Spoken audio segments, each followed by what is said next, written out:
ይህ የኢትዮ ግዕዝ የሆሮስኮፕ ቻናል ነው።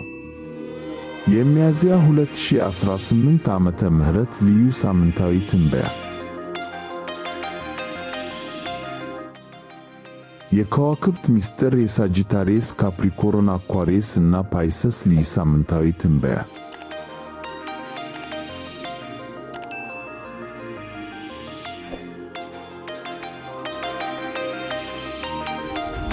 የኢትዮ ግዕዝ የሆሮስኮፕ ቻናል ቤተሰቦች እንደምን ሰነበታችሁ?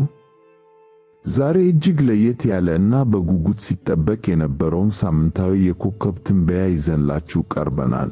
በዚህ ሳምንት ማለትም ከሚያዝያ 19 እስከ ሚያዝያ 25 ቀን 2018 ዓመተ ምህረት ባለው ጊዜ ውስጥ አጽናፈ ሰማይ ለሰው ልጆች ሁሉ ታላቅ የኃይል መንቀሳቀሻ እና የለውጥ አጋጣሚዎችን ይዛ መጥታለች። በተለይ በዚህ ሳምንት የሚከሰተው የቬነስ እና የፕሉቶ ጥምረት እንዲሁም በዓመቱ አንድ ጊዜ ብቻ የምትወጣው የስኮርፒዮ ሙሉ ጨረቃ በሕይወታችሁ ላይ የሚፈጥሩት ተጽዕኖ እጅግ ከፍተኛ ነው።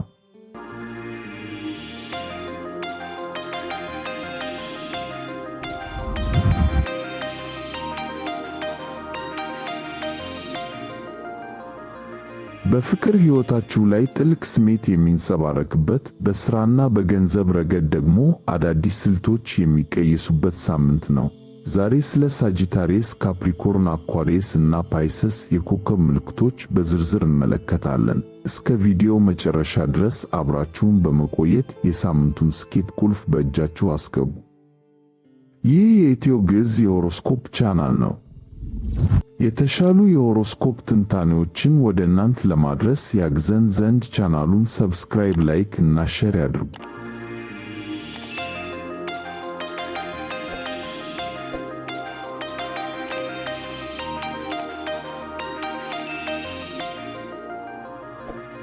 አንድ የሳጂታሪየስ ሳምንታዊ ትንታኔ ከሚያዝያ 19 እስከ ሚያዝያ 25።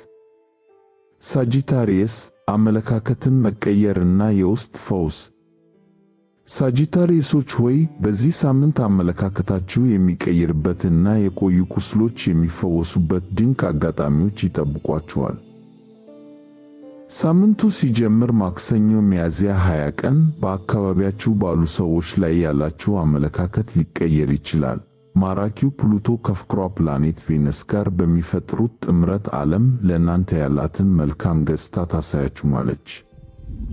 በዚህ ሳምንት ያንን የቆየ ጥርጣሬያችሁን አስወግዱ። በቅንነት ወደ እናንተ ለሚቀርቡ ሰዎች እና ሁልጊዜ ለሚጋብዟችሁ ጓደኞች ልባችሁን ክፈቱ። ይህን ሰው በደንብ ባውቀው ደስ ይለኛል ብላችሁ የምታስቡት ሰው ካለ አሁኑኑ አጭር የሰላምታ መልእክት ላኩለት። አዳዲስ ጓደኞችን ማፍራታችሁ የቆዩ ጓደኞቻችሁን መተው ማለት አይደለም፣ ነገር ግን አዲሱን ሰው በሚገባ ለማወቅ ስትሉ ለጊዜው አዲሱን እና የቆየውን ጓደኝነት አታቀላቅሏቸው። ወደ ሳምንቱ አጋማሽ ስንሄድ ትኩረታችሁ ወደ ውስጣዊ ማንነታችሁ ይመለሳል። አርብ ሚያዝያ 23 ቀን የሚወጣው የስኮርፒዮ ሙሉ ጨረቃ በፈውስ እና በመንፈሳዊነት ቤት ላይ ስለሚሆን ስሜታችሁን በእጅጉ ሊያናውጠው ይችላል። አዲስ ምዕራፍ ለመጀመር ስትሉ ምን ነገርን ከሕይወታችሁ ማስወገድ ወይም መጨረስ ትፈልጋላችሁ? አንድ ግንኙነት ወይም ሥራ አድክሟችሁ ከሆነ አሁን በሰላም የምትለያዩበት ጊዜ ነው። ሳምንቱ ሲጠናቀቅ ቅዳሜ ሚያዝያ 24 ቀን ፈጣኑ ሜርኩሪ ወደ ታውረስ እና ወደ ስድስተኛው ቤት ይገባል። በዚህ ወቅት ለጤናችሁ እና ለሰውነታችሁ እንክብካቤ ማድረግ ጀምሩ። በሥራ ቦታችሁ የተሻለ አሰራር ለመዘርጋት ሞክሩ። ሁሉንም ነገር ለብቻችሁ ለመስራት አታገሉ። ሥራውን ለሌሎች በማከፋፈል ራሳችሁን አሳርፉ።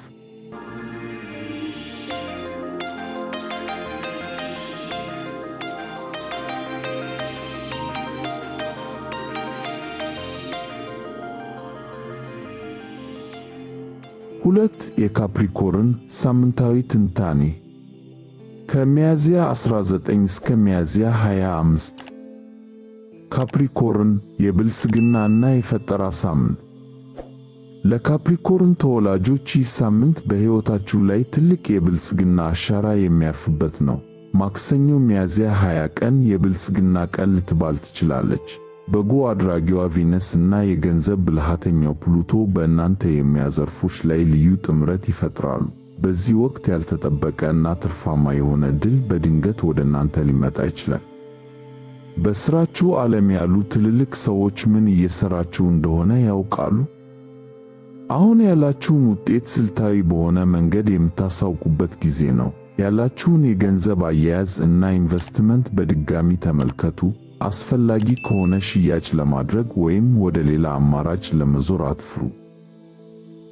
ወደ ሳምንቱ አጋማሽ ስንሄድ ትኩረታችሁ ወደ ቡድን ሥራና ወደ ቴክኖሎጂ ይመለሳል። አርብ ሚያዝያ 23 ቀን የሚወጣው የስኮርፒዮ ሙሉ ጨረቃ በእናንተ 11ኛው ቤት ላይ ይደምቃል። ባለፈው ህዳር ወር ጀምራችሁት የነበረ የጋራ ፕሮጀክት ካለ በሚቀጥሉት 2 ሳምንታት ውስጥ ትልቅ ደረጃ ላይ ይደርሳል። ትልቁ ጥያቄ ሰዎች ስለ ሥራዬ ምን ያስባሉ የሚለው ሳይሆን እኔ ስለዚህ ሥራ እና አብረውኝ ስላሉት ሰዎች ምን ይሰማኛል የሚለው መሆን አለበት። ቅዳሜ ሚያዝያ 24 ቀን በሕይወታችሁ ላይ አዲስና ስሜታዊ ምዕራፍ ይከፈታል። መገናኛ ፕላኔቱ ሜርኩሪ ወደ ታውረስ እና ወደ 5ኛው ቤት ይገባል። ከአስቸኳይ ሥራዎች ውጭ ለፈጠራ እና ለደስታ ጊዜ መድቡ። ነፍሳችሁን ደስ የሚያሰኝ ሥራ ስሩ። የፍቅር ሕይወታችሁ የሚታደስበት እና ደስታን የምታገኙበት ድንቅ ወቅት ነው። ይህ የኢትዮ ግዕዝ የሆሮስኮፕ ቻናል ነው።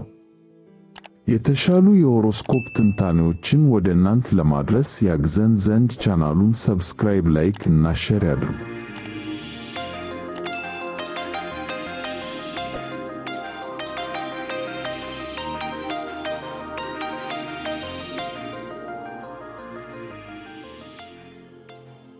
ሶስት የአኳሪየስ ሳምንታዊ ትንታኔ ከሚያዝያ 19 እስከ ሚያዝያ 25።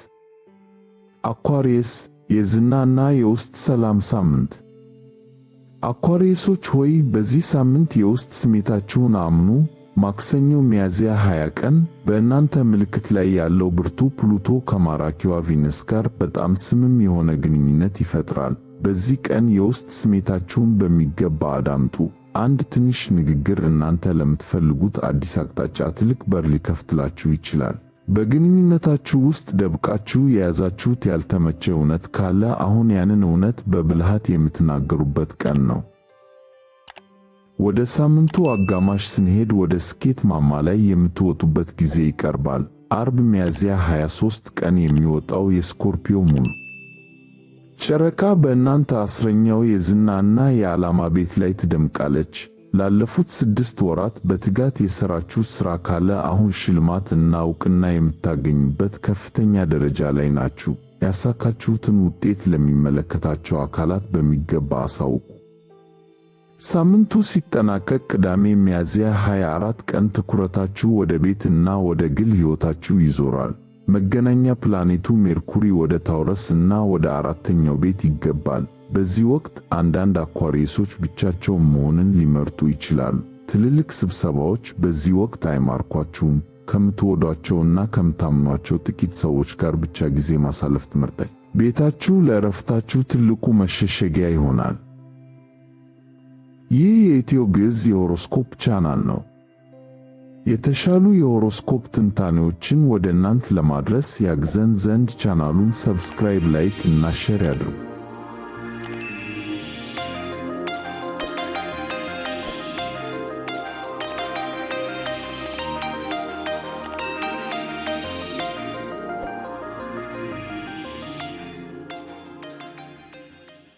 የፓይሰስ ሳምንታዊ ትንታኔ ከሚያዝያ 19 እስከ ሚያዝያ 25።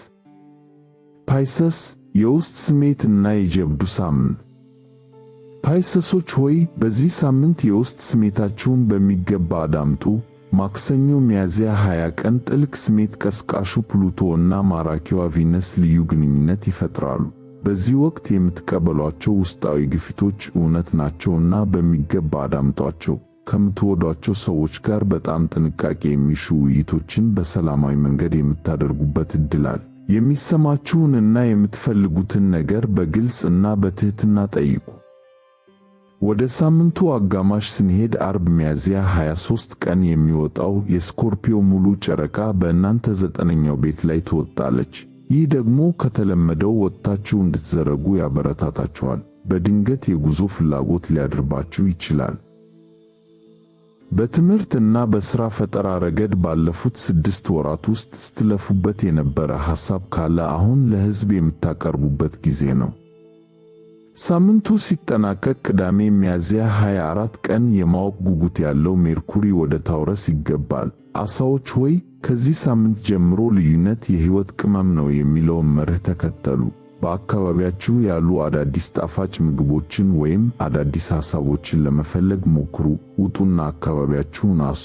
ለመታየት እና እውቅና ለማግኘት ትክክለኛው ጊዜ አሁን። ይህ የኢትዮ ግዕዝ የሆሮስኮፕ ቻናል ነው።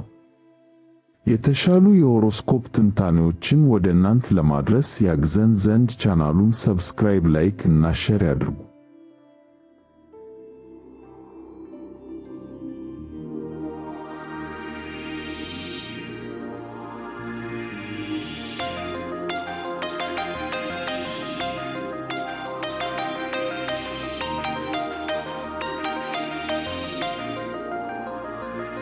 እንግዲህ ውድ የኢትዮ ግዕዝ የሆሮስኮፕ ቻናል ቤተሰቦች የ2018 ዓመተ ምህረት ሚያዝያ 19 እስከ 25 ሳምንታዊ ትንበያ ይህንን ይመስል ነበር።